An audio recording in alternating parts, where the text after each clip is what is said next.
Yang menarik kalau saya itu ketika dia habis minta maaf sama istrinya, kemudian ada koma tapi, tapi. Selamat malam teman-teman media semuanya.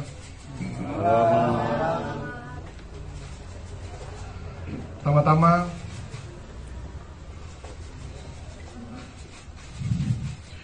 saya mau minta maaf kepada istri saya.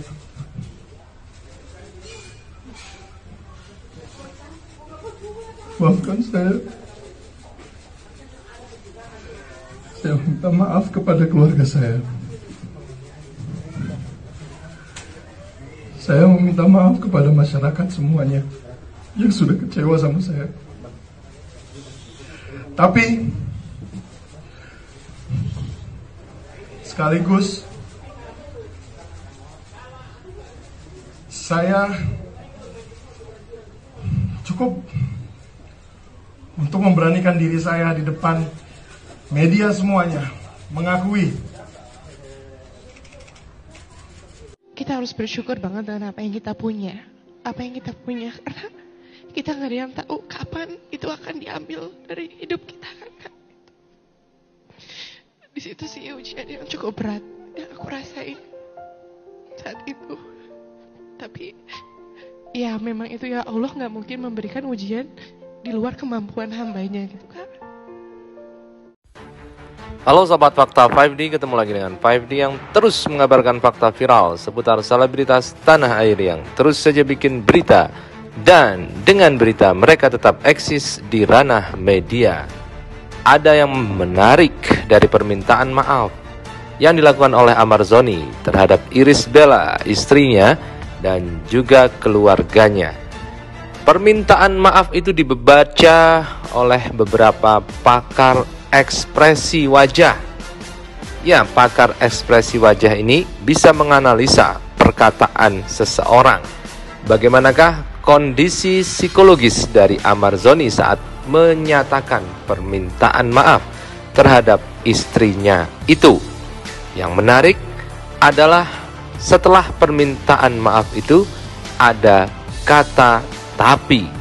Tapi selanjutnya adalah ada kalimat tapi saya memberanikan diri untuk meminta maaf. Nah, apakah ini artinya? Apakah ini maknanya? Yuk, sebagai pengetahuan kita simak saja analisa dari beberapa pakar ekspresi terhadap permintaan maaf dari Amar Zoni. Apakah ini sebuah ketulusan? Apakah ini sebuah penyesalan? Atau ada sesuatu yang disembunyikan di balik itu semua?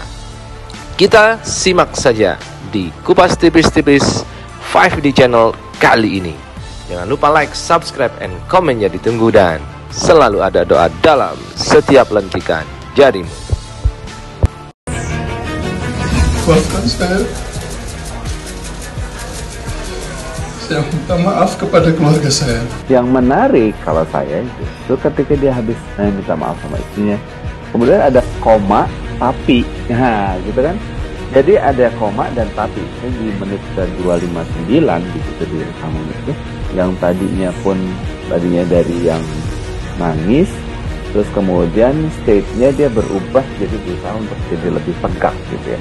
Nah, belum muncul secara eksplisit atau tidak disampaikan secara jelas apakah dia benar-benar menyesal dalam konteks kekeluarganya ya. Hanya kemudian dia lebih fokusnya kepada ini saya, jadi saya yang mau ini, jadi lebih ke sayanya yang dia sampaikan.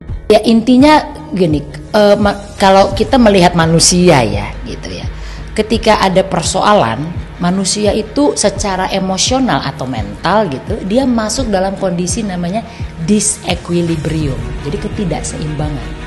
Nah umumnya dan secara normal manusia yang sehat mental misalnya, dia harus mengembalikan ketidakseimbangan itu menjadi seimbang, namanya equilibrium.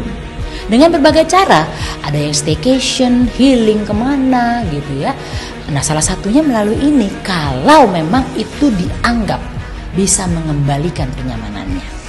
Namun balik lagi, kadangkala ketika seseorang terdesak dengan sebuah tekanan, orang nggak bisa punya jeda waktu untuk mikir pertimbangan yang logis gitu ya, sehingga dia akan secara cepat mencari apa yang paling mudah.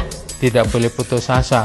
Oh, dia sudah kita obati, sudah kita rehabilitasi, toh masih pakai lagi. Jadi kita harus sabar. Dia memang nangis dan sangat-sangat menyesal. Saya bilang, kalau kamu memang... Biasanya orang-orang yang memakai narkoba itu bisa terjadinya pada masa masih sekolah atau masa remaja. Oleh karena pengaruh lingkungan, kadang-kadang teman, ayo kita coba ini, ayo coba itu. Jadi awal mulanya mungkin iseng, hanya ingin tahu saja. Kemudian bandar itu biasanya pinter. Orang-orang yang belum pernah pakai dikasih cuma-cuma, dikasih kemudahan itu. Nah, nanti setelah beberapa kali pakai, orang ini susah untuk lepasnya dari narkoba yang biasa dia konsumsi. Nah, pada saat inilah bandar-bandar itu sekarang menjual obat itu, menjuallah narkoba itu dengan harga yang di luar dugaan kita itu. Kalau makin mudah dia memakainya, makin sulit dia lepas dari narkoba itu. Kenapa?